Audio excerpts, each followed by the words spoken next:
You're telling me she missed rent by 4 days, so you humiliated her in front of 300 employees? The question cut through the ballroom like a knife through silk. Nobody answered. A bloody pay stub lay on the black marble floor beside a cracked plastic box. Next to it rested a faded hospital wristband with a woman's name worn almost completely away. A drop of blood slid from Chloe Harper's hand and landed directly across a payroll deduction code. That was the moment Luca Moretti stopped walking. 3 hours earlier, Chloe stood alone in the employee locker room of Moretti Grand, staring at the contents of a plastic storage box that looked older than half the staff working in the building. The lid was scratched white at the edges. One corner had been repaired with silver duct tape. Inside were dozens of folded rent receipts, utility bills, pay stubs, and a hospital wristband she had carried for nearly 6 years. Most people kept photographs of the people they loved. Chloe kept paperwork proving she still had somewhere to sleep. She closed the lid carefully and slid the box into her locker. The motion was practiced, gentle, almost protective. At 31, Chloe knew exactly how quickly a person could lose an address. She had learned that lesson before she learned algebra. Motel rooms, emergency shelters, sleeping in cars. Watching her mother smile through fear because children were not supposed to see panic. Some memories never stopped breathing. A knock echoed against the metal locker. Quarterly staff meeting in 10. Chloe turned. A hostess stood in the doorway. Thin, perfect makeup, perfect smile. The kind of woman who looked like she belonged in the dining room. Thanks. The hostess glanced toward Chloe's locker. You still keep all that stuff? Chloe smiled faintly. Every receipt. Why? Chloe shut the locker. Because once you lose a home, you never completely stop checking if you still have one. The hostess laughed awkwardly and walked away. Chloe remained standing for another moment. Her reflection stared back from the locker door.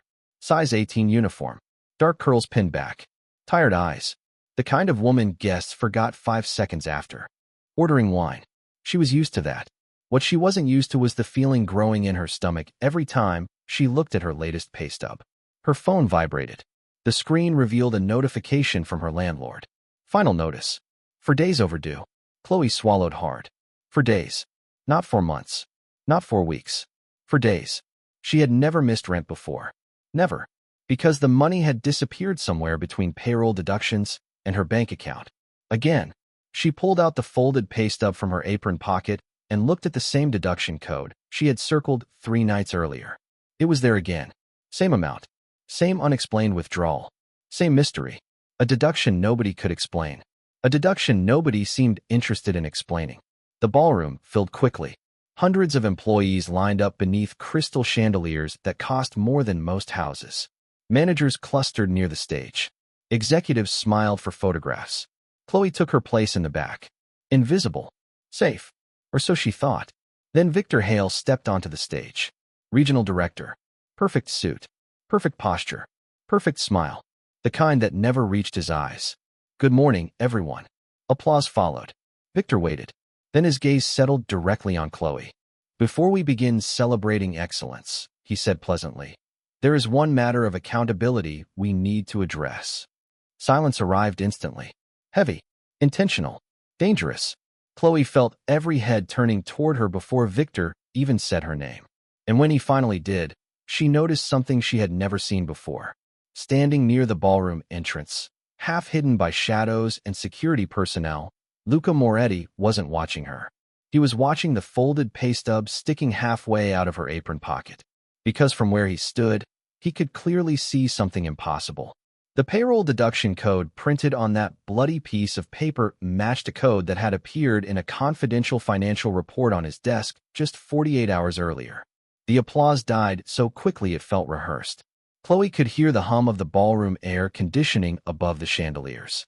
Hundreds of people stood, beneath gold light and crystal reflections, yet the room somehow felt smaller than a storage closet. Victor Hale smiled warmly from the stage. It was the kind of smile that made people trust him, the kind that appeared in company newsletters beside words like leadership, integrity, and family values. Miss Harper, he said gently, would you join me up here? He spoke as though inviting her to receive an award. Several employees shifted uncomfortably. Others avoided looking at her altogether. Chloe remained still for a moment before walking forward. Every step sounded louder than it should have on the polished floor. She could feel the folded pay stub against her apron, could feel the edge of the old hospital bracelet pressing against her pocket. Victor waited until she reached the stage. Then he placed one hand lightly against the podium. "One of the hardest responsibilities in leadership," he said, addressing the room rather than Chloe, "is knowing when someone needs help that the company can no longer provide." Silence spread outward. Not confusion. Anticipation. Chloe had seen this before. People loved public kindness almost as much as public punishment. Victor opened a folder. "Over the last year, our organization has invested heavily in employee support programs." He glanced toward Chloe with practiced concern. "Unfortunately, some individuals continue making poor personal decisions despite every opportunity." A few heads nodded. Chloe noticed something strange. Not what Victor was saying. What he wasn't saying. He never mentioned her job performance.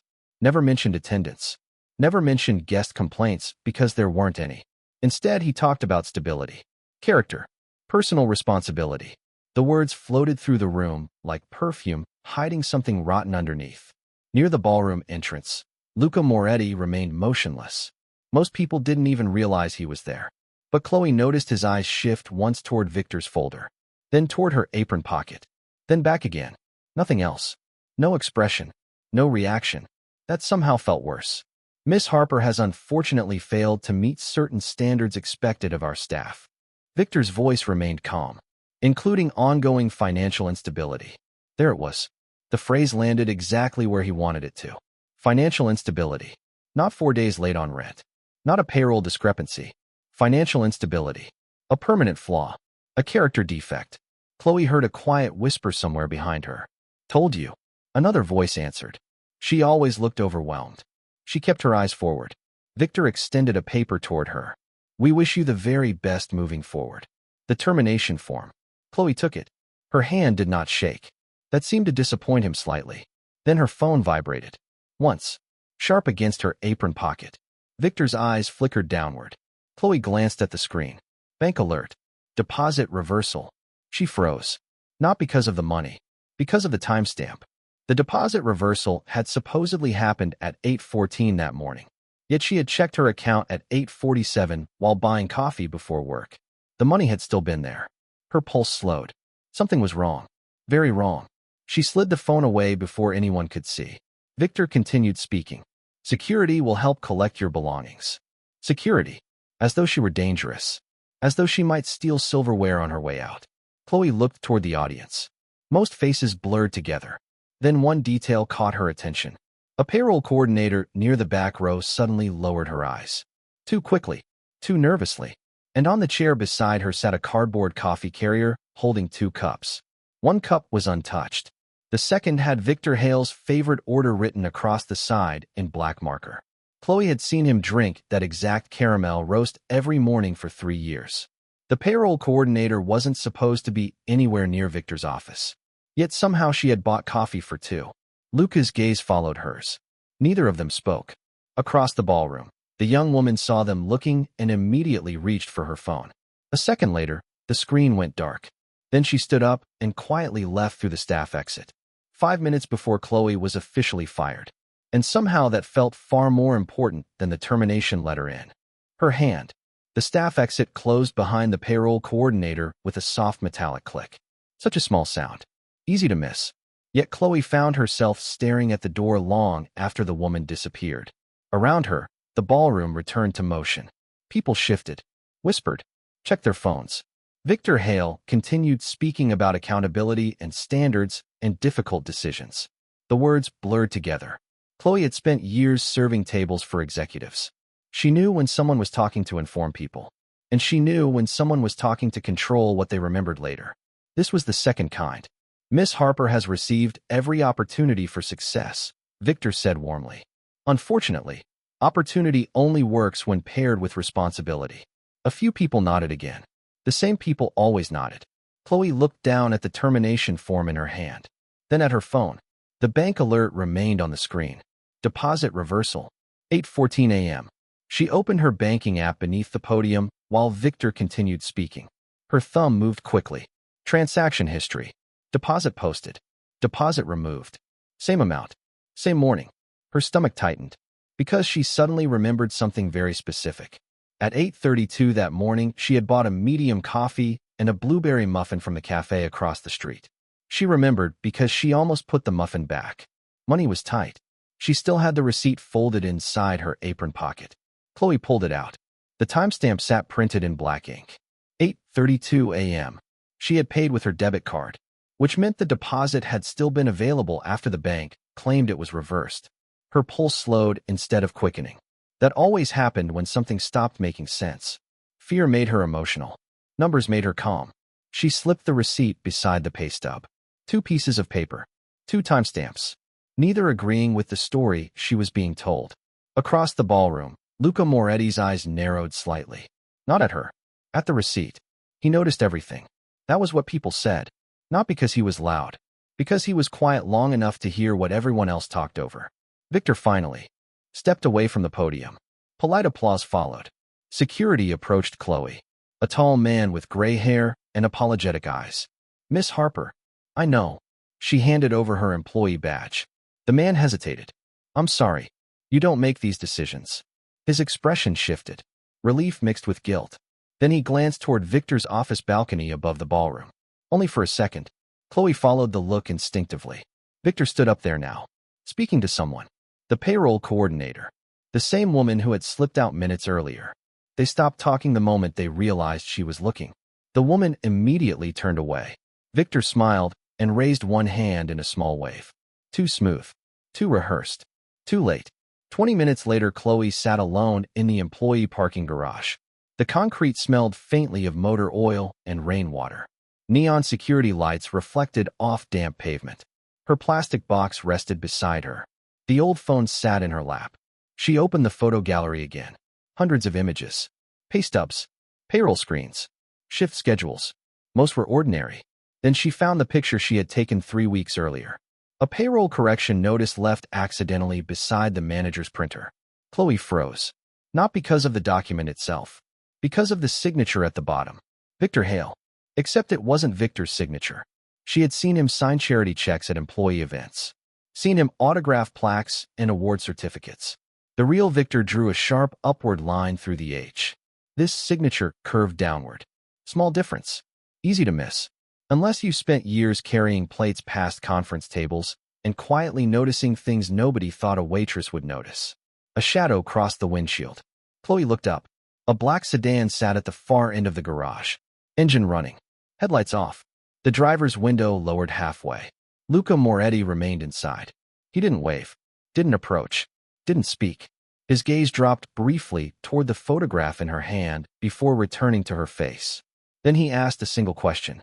How many documents have that signature? And for the first time since this began, Chloe realized she wasn't looking at one mistake.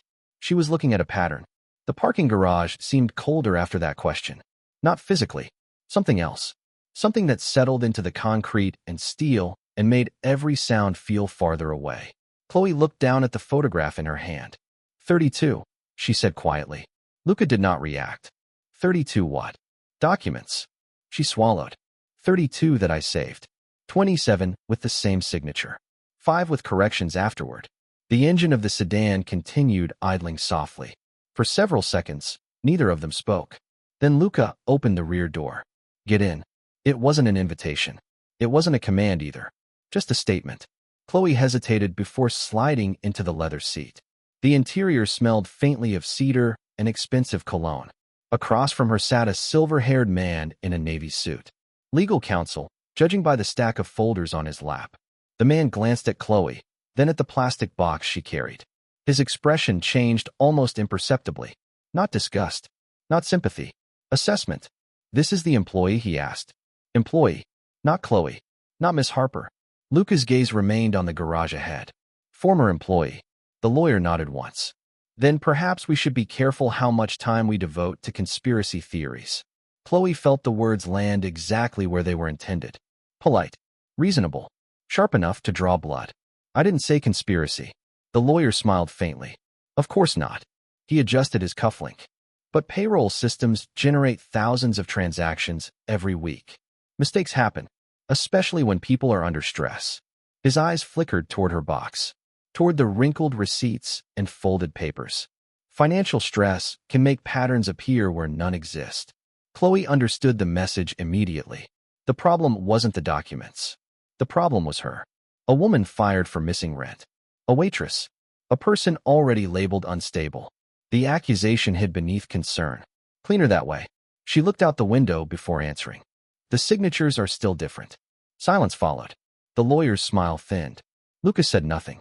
The sedan emerged from the garage and rolled into downtown traffic. 10 minutes later, they entered Moretti Tower through a private entrance. Marble floors. Dark wood. Floor-to-ceiling glass overlooking the river. The kind of building where every surface seemed designed to remind visitors exactly how much power lived there. Chloe suddenly became aware of her apron. The stain near the pocket. The worn soles of her shoes. The plastic box in her hands. People in tailored suits crossed the lobby without looking at her. Until they did. Then they looked twice. A receptionist escorted them upstairs to a private boardroom. The table alone was longer than Chloe's apartment living room.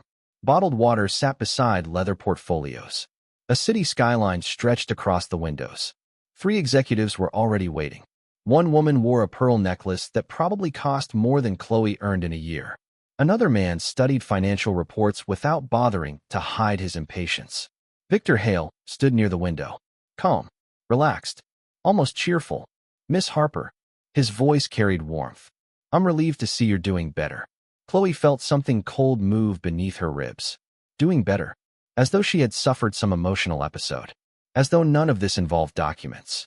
Mr. Hale, I understand you've developed concerns regarding payroll records. He folded his hands. I admire initiative. Truly. But sometimes a misunderstanding can grow larger than it deserves.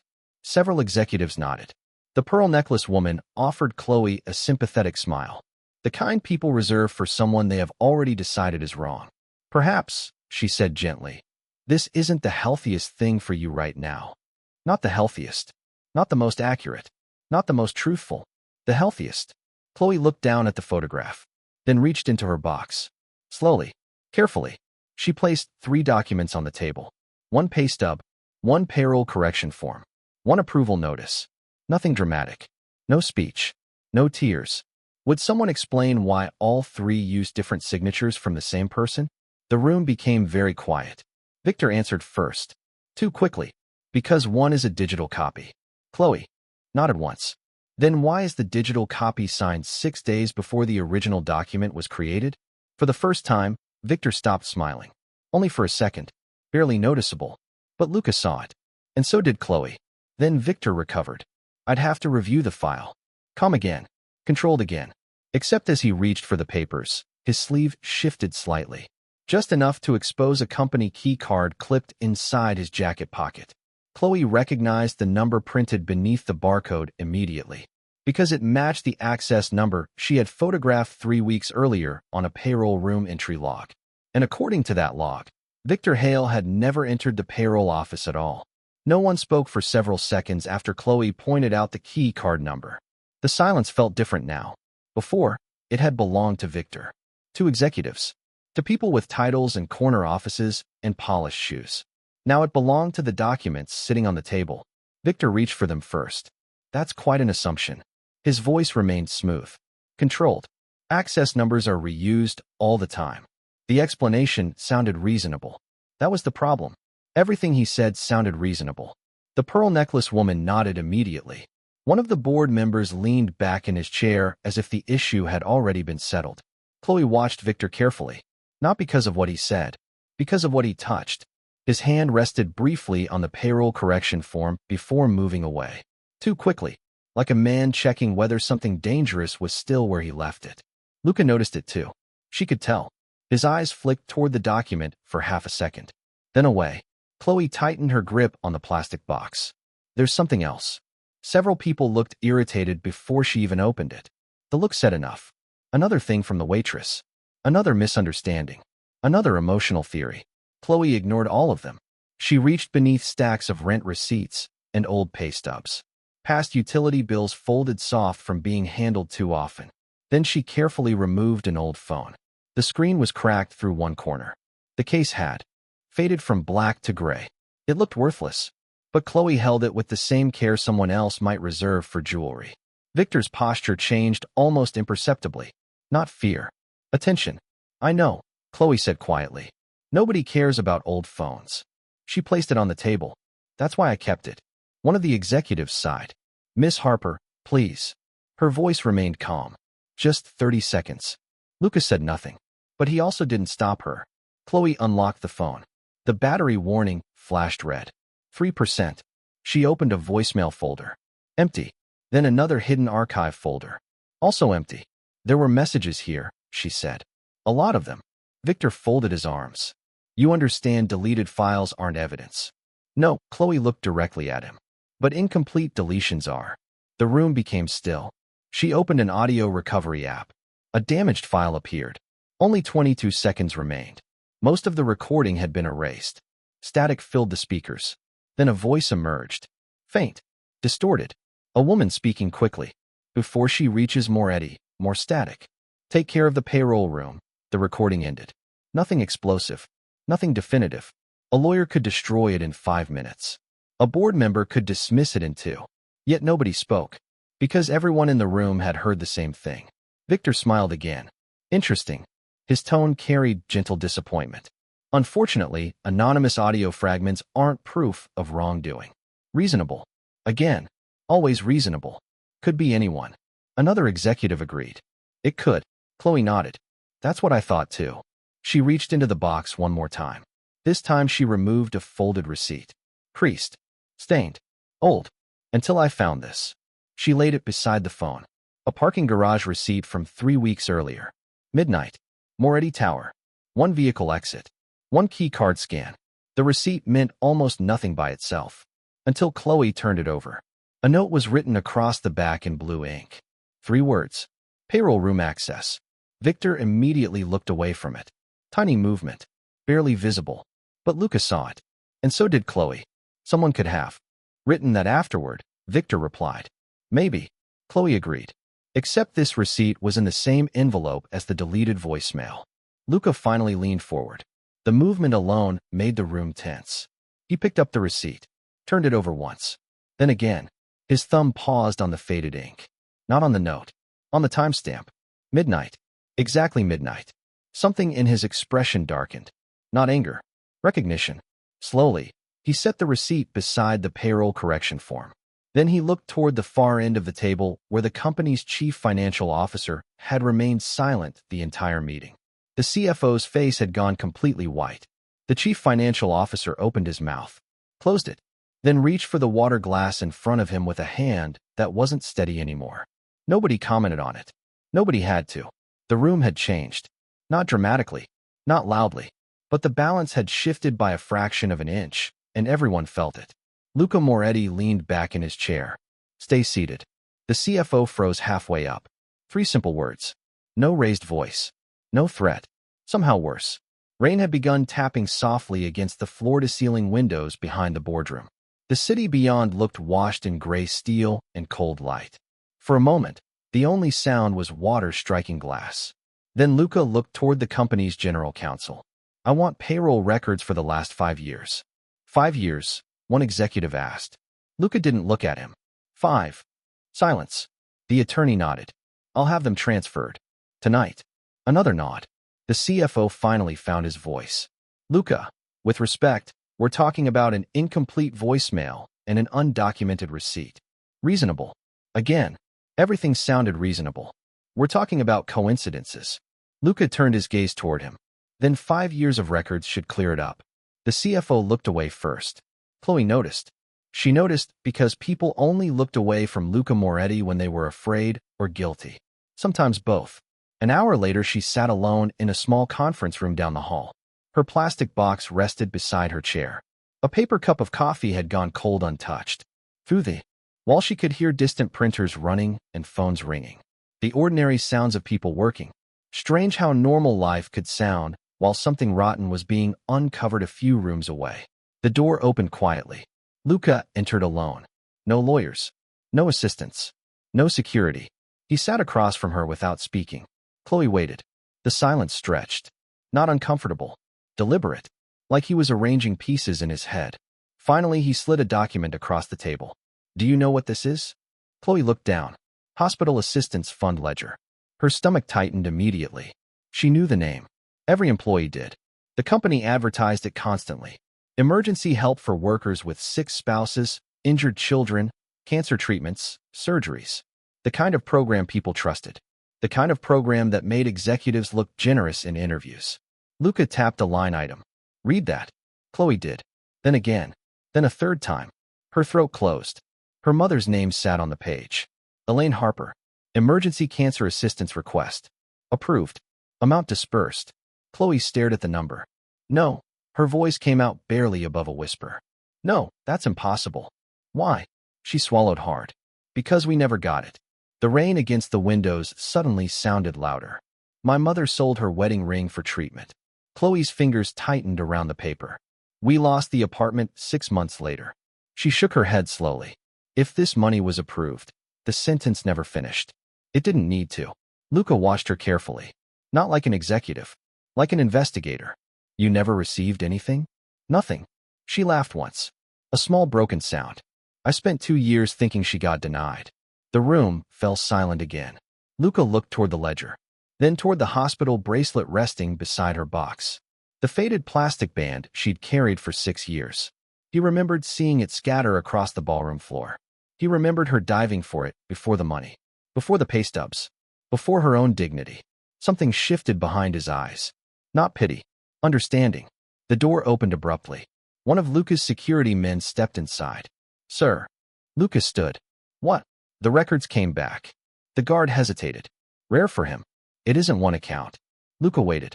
The assistance fund, payroll corrections, medical reimbursements, employee hardship grants.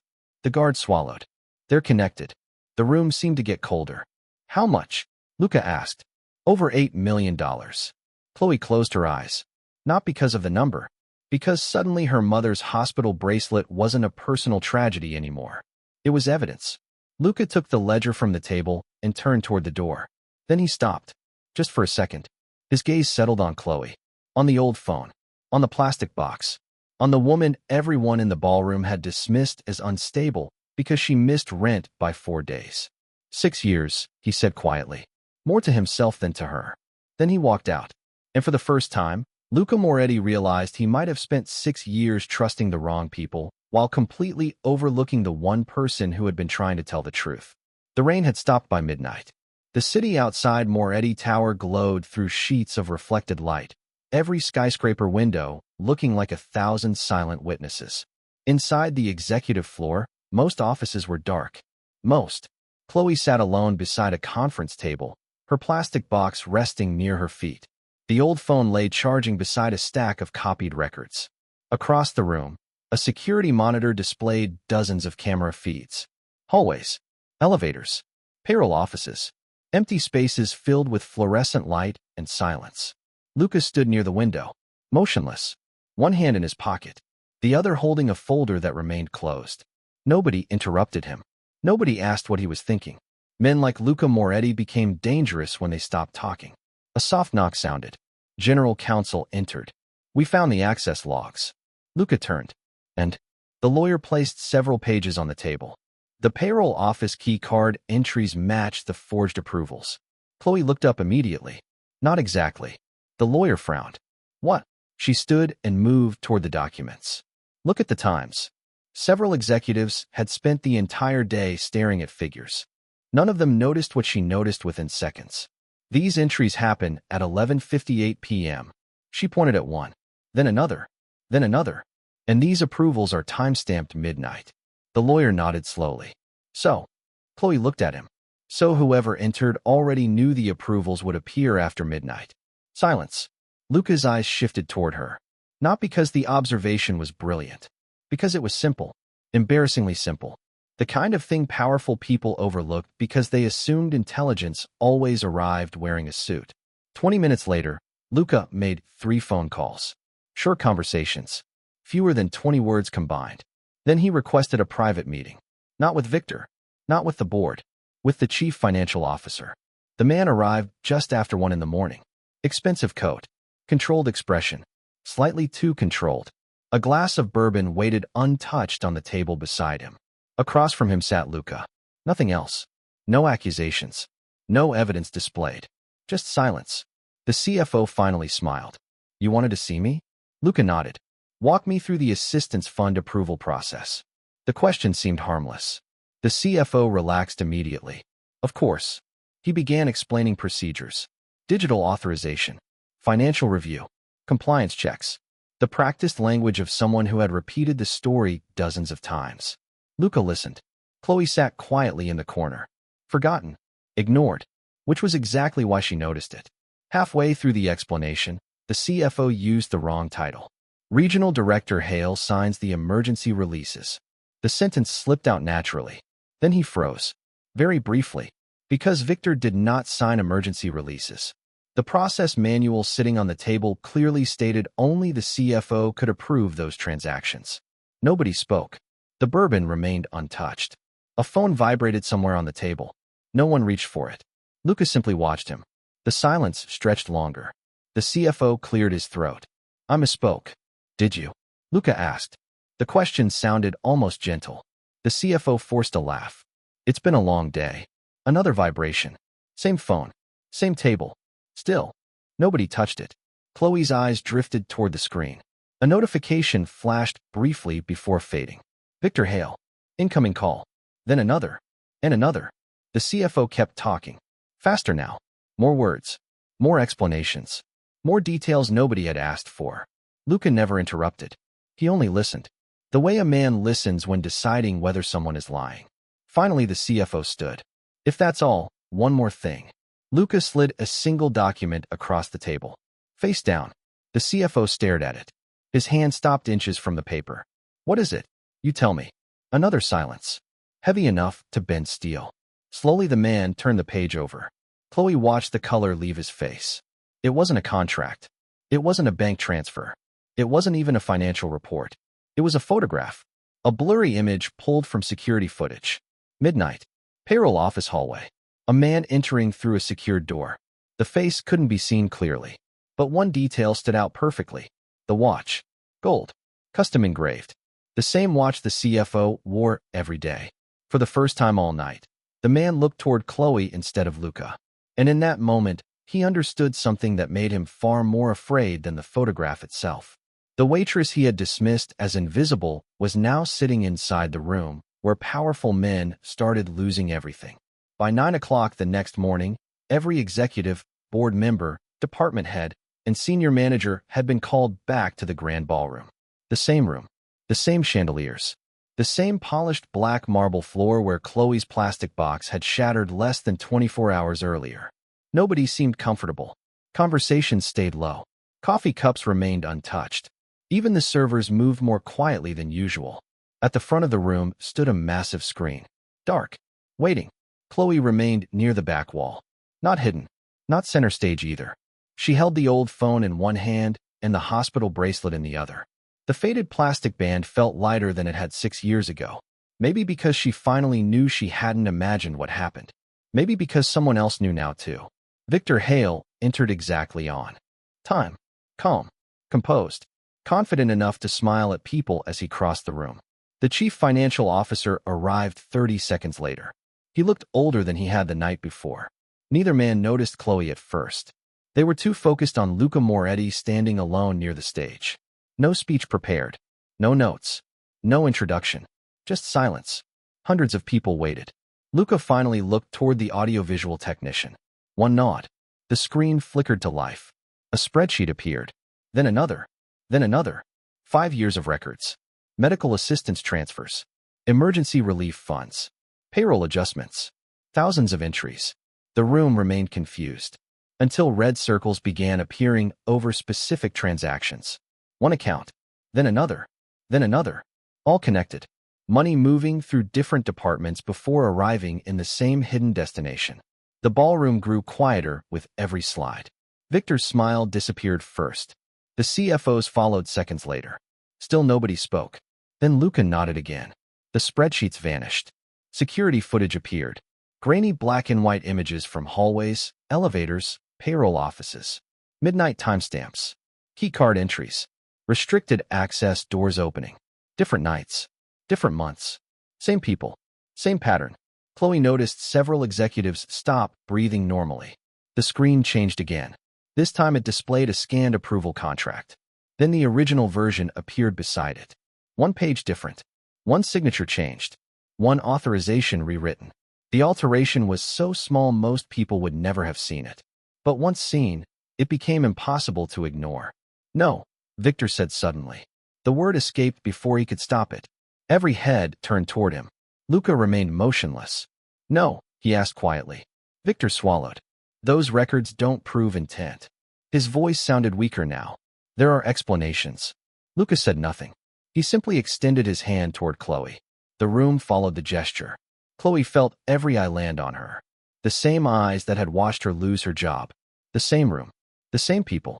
Her hands remained steady. She walked forward carrying the old phone. No dramatic speech. No revenge.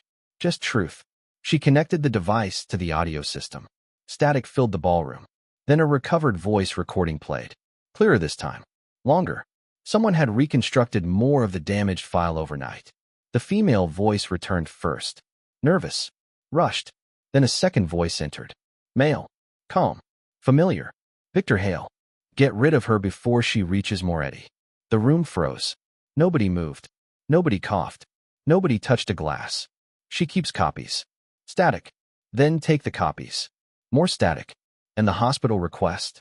A pause. Then Victor again. Deny it. Nobody checks those. Chloe closed her eyes. Just for a second. Across the ballroom, several employees did the same. Because now this wasn't accounting. It wasn't payroll. It wasn't paperwork. It was people. Sick people. Families. Children. Mothers. Luca looked at the hospital bracelet in Chloe's hand. The faded name. The worn plastic. He remembered seeing it slide across the marble floor while everyone laughed at the woman holding it. He remembered signing annual reports celebrating the success of a fund that had quietly abandoned the people it promised to protect. Something inside him seemed to stop. Not explode. Stop. The way a man stops when he realizes a wound has been open for years and he never bothered to look at it. Chloe stepped forward one last time. My mother thought she wasn't worth helping. Her voice remained calm. She died believing that. Nobody looked away now. Not even Victor. The silence that followed felt heavier than any shouting ever could. Luca reached down slowly, picked up the bloody pay stub that had been preserved inside an evidence sleeve, looked at it for several seconds, then placed it gently on the boardroom table in front of Victor Hale. Call my attorney. No one moved immediately after Luca spoke. The bloody pay stub remained on the table between them like something sacred and terrible at the same time. Victor Hale stared at it. The chief financial officer stared at it. Around the ballroom, hundreds of employees sat in complete silence. Then the attorneys arrived. Not with handcuffs. Not with sirens. Something colder. Folders. Notices. Signatures. Formal removals. By noon, Victor's access privileges were revoked. By evening, the CFO had been suspended pending federal investigation. Within a week, independent auditors occupied offices that had once belonged to executives who thought nobody was watching. The Emergency Assistance Fund was frozen, reviewed, rebuilt, and placed under outside oversight. Every transaction from the previous 5 years was opened. Every denial re-examined. Every altered approval traced. Some people lost careers. Some lost professional licenses. Several faced criminal investigations. But the deepest damage was quieter. Their names stopped carrying respect. Their explanations stopped working. Their power stopped protecting them. 2 months later, the grand ballroom filled again. This time nobody stood on stage to be humiliated. Employees sat at round tables beneath the same chandeliers. Waiters moved between them carrying coffee and warm pastries. There were no speeches about accountability. No polished slogans. Just facts. Back pay had been issued. Missing assistance funds had been restored. Medical reimbursements previously denied were being honored. Families who had spent years paying bills they never should have faced alone were finally receiving help. Luca stood near the front of the room, not at a podium, beside a simple table covered with folders. Chloe sat in the third row.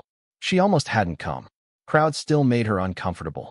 Public attention even more so. The attorney approached her first. Miss Harper. She looked up. He handed her a folder. Not thick. Not dramatic. Just official. Inside was a corrected employment record. Every false notation removed. Every disciplinary comment erased. Her termination voided. Her personnel file restored. At the top of the page, her name appeared exactly as it should. Chloe Harper. No warnings. No instability designation. No performance concerns. Just truth. She stared at it for a long moment, then carefully closed the folder. A second envelope waited beneath it. This one contained documentation showing her mother's denied assistance claim had been formally recognized and entered into the official record. Too late to save her mother, but not too late to tell the truth about what happened. Chloe pressed her fingertips against the paper.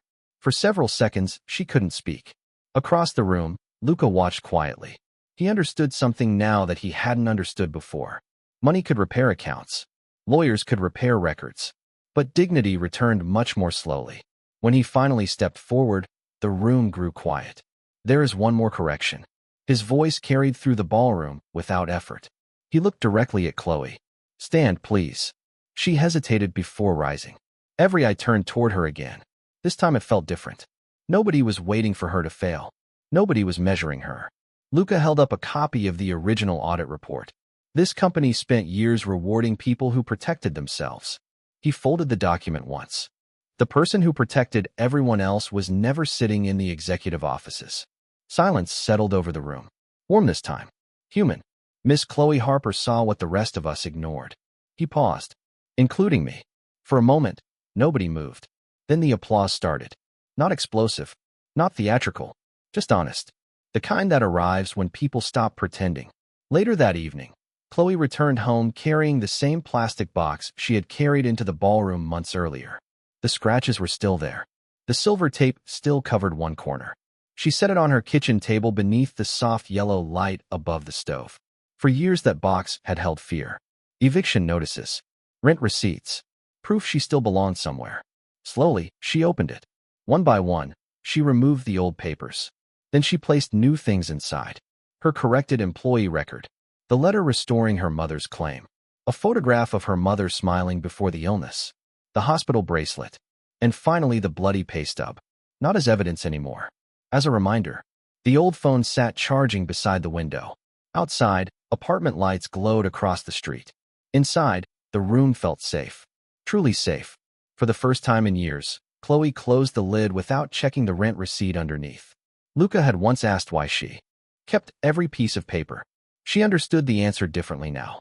Some documents proved where you lived. Others proved who you were. The truth had finally done both. And the woman they once dismissed as invisible had become the reason an entire room learned how to see.